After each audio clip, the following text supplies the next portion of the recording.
noonu. Alors waa démb coowal Azer bi lu ngeen ci xam nag. day arrivé démb de Jean Michel becc na moom teg ci table ji waajal na ko ay waxtu moom ñëw na.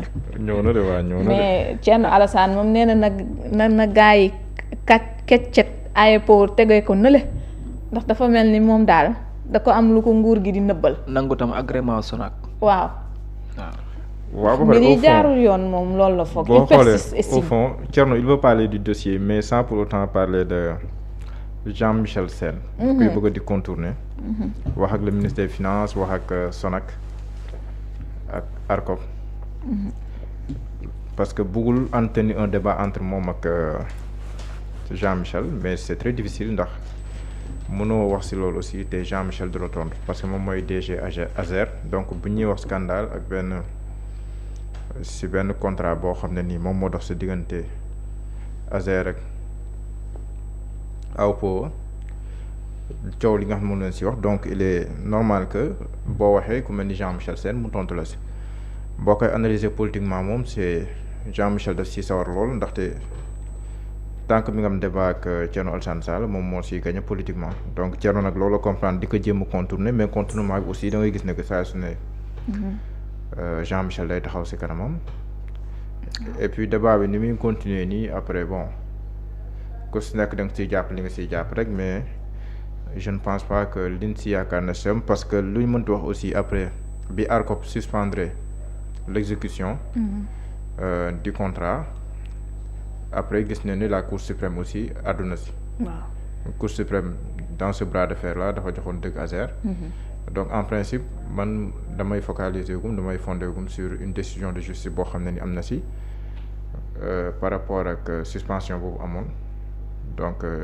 loolaay jàppandi mais keneen ku ci nekk nag selon info yi nga yor ak tamit angle de tir yi nga am ak tamit objectif politique yi nga xam te ni moom nga am mën nga xool approche boo ci am.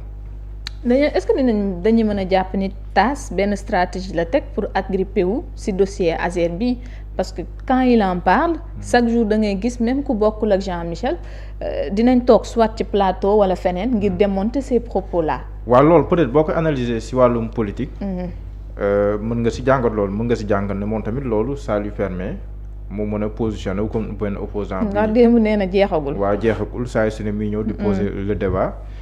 Si parce que loolu tam ça lui permet d'exister en tant qu'opposant buy taxaw mais revers bi aussi moom mooy c'est vrai di nga taxaw en tant qu'opposant di nga poser benn débat boo xam jàpp nga ne c'est gênant mais revers bi mooy ki lay tontu après voilà. après kam moo si gagné bu nekkee ne Jean-Michel Sène moom moo lay tontu.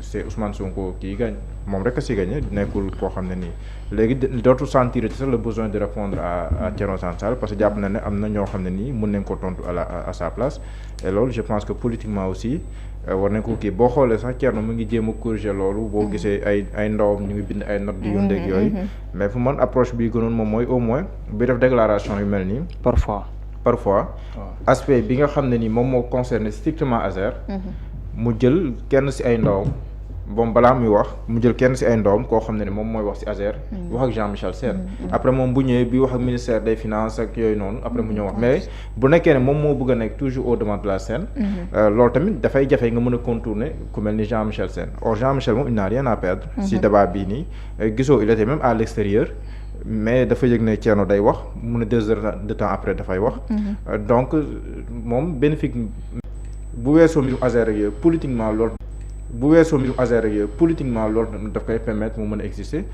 parce que Thierno li mu représenté nekkoon candidat ci présidentielle bi ñu génn nekk député bi muy ñaareel yoon muy nekk député même bu nekkee plus fort mais député du peuple nekkoon candidat présidentielle bi ñu génn kooku quand même Jean-Michel Sène bu amee chance di entretenir ab débat ak moom même bu nekkee c'est indirect loolu politiquement Jean-Michel mënul du mooyu loolu donc moom moo ci gagné Ousmane Sonko moom moo ci gagné politiquement mais li nga wax tam c'est vrai ça permet aussi à Thierno Alassane Sall d'exister politiquement ak yooyu noonu mu taxaw taxawaay opposant te moom la bëgg a taxaw loolu tamit am na solo ci wàllam moom tamit parce que c'est un politicien aguerri kon jàpp naa ne acte bu mu posé dina xool li ci am yëpp bu nekkee ne jël na option bi ça veut dire que am na njëriñ mu ci am au-delà de aussi jàpp naa ne ku am yitte la ci wàllum bonne gouvernance ak yu mel noonu parce que il a une réputation de nit ku jub réputation boobu moom noonu la ñu xamee koo Thierno Alassane Sall mu ne nit ku jub la kon na nga koy nangu réputation boobu noonu tamit jàpp ne bokk na si ko yitteel si dossier bi.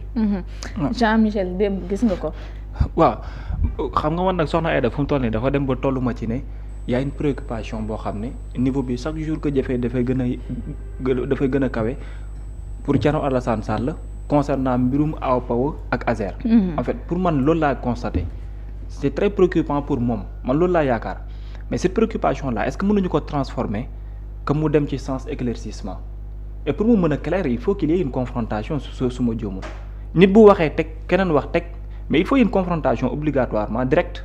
jaar na ko ndax bu fekkee justice wax na. waaw ba ñuy wëyal liggéey bi ci diggante xam nga justice wax na. mais le ministre daal di def communiqué leeral. def na communiqué bi xam nga liir naa ko fii Cheikh Diba xam nga def na communiqué fii. oui liir naa communiqué bi. waaw par contre moom loolu doyu ko.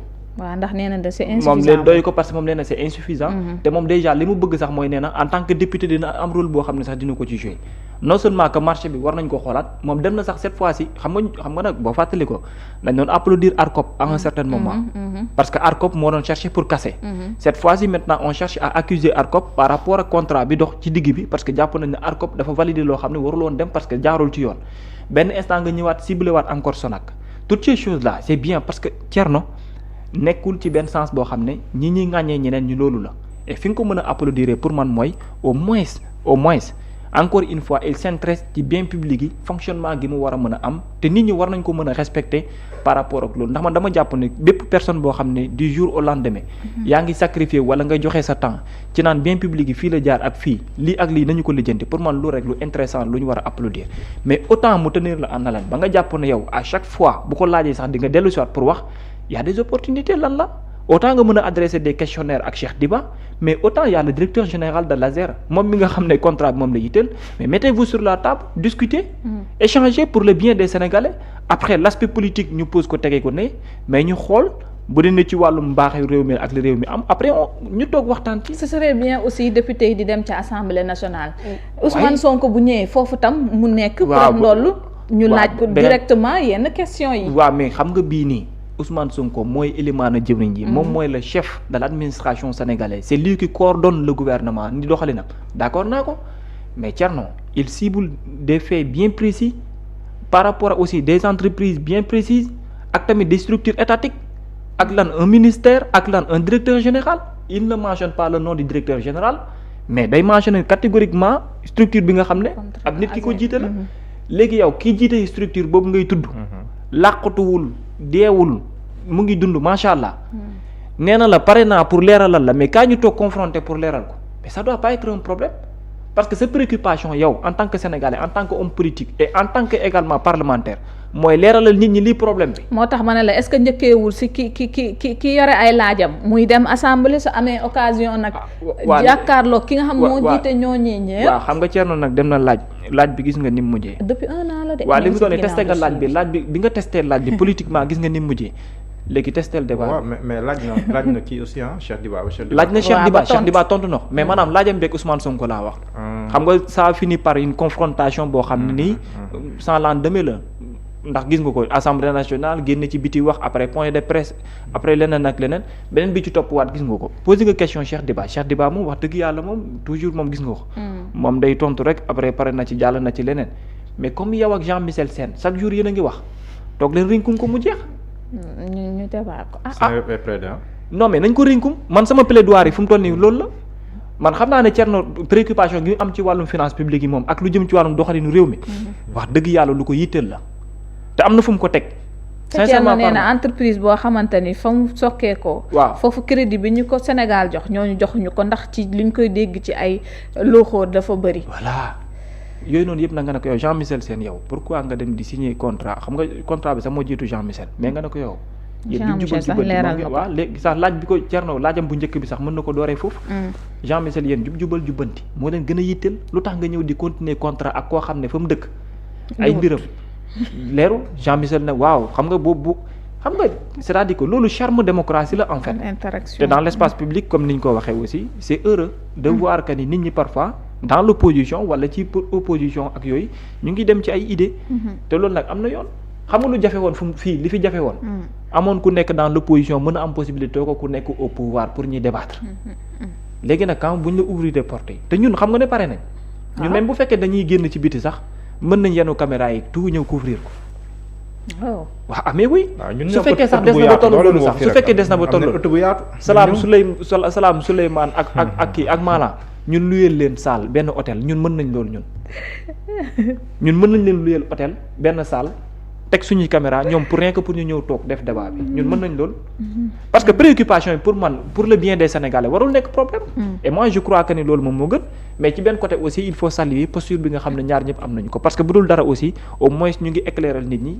par rapport ak li nga xamante ni moom mooy am li ñuy expliquer boobu lañ soxla ci benn en côté. tout cas débat bi sax moo mais la gën confrontation débat de serait personnes encore- de non, toutes les moo gën façons fuuf. yoo xamante ni moom lañ daan gis. waaw Thierno nag mu wax dëgg yàlla loo ko mën a waxal aussi loolu moom di nga ko waxal mooy que ne il est toujours dans l' essentiel lu ci ëpp. il est dans l' essentiel man ci li may nemmeeku lu ci li muy wax il est dans l' essentiel. Sénégalais bu njëkk boo ko ne woon Azer xamul sax lu Azer di voilà mu ngi noonu di liggéey. waaw mu ngi noonu te Jean Michel tamit boo xoolee bu baax kotam toujours mu ngi grimpé wu nii. moom mu tamit mu ngi ciy profité Thierno moom tamit toujours mu ngi continuer di exister au moins moom boo ko waxee dans l' opposition moom boo ko tuddee da nga naan Thierno. opposant boo xamante ni balaa ci ay choses factuelles yoo xamante ni moom lay faral di gën a nekk. mais daal li gën a am solo nañ ñu ko defar rek te yàlla tax. nañ confronté wu. waaw parce que ay idée lay nekk. waaw dafay idée di nekk dafay jëriñ. te plateforme yaa ngi fi. ñun mën nañ leen wutal ñun mën nañ luyeel suñu bopp salle. loolu c' est pas un problème poser débat bi. waaw li ma waxoon démb nag moo ma ci jaaxal xam nga bu dee politiquement la soxna ay da politique kese la. Thierno du mos a nangu débat bi. waaw du ko mos a nangu. ndax du cible am. waaw comme ni ñu ko waxee parce que du moom mooy Jean-Michel interlocuteur am direct bu dee politiquement la loolu moom on en disconvient mais nag bu dee ne parlementaire sénégalais la pour leeralal sénégalais yi ça doit pas être un problème. kon loolu leer na. waaw te gis nañ sax ñoom liñ ko xamal ñu ngi doon wax ñett façon garantie. génne joxe nañ ko. délivré par Sonac.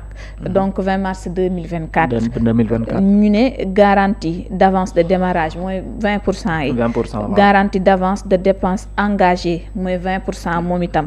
ak Ok. garantie de bonne exécution muy 5%. 5%. benn bi ci njëkk li muy jëriñ mooy assurer le remboursement en cas de manquement ou défaut de l' entreprise.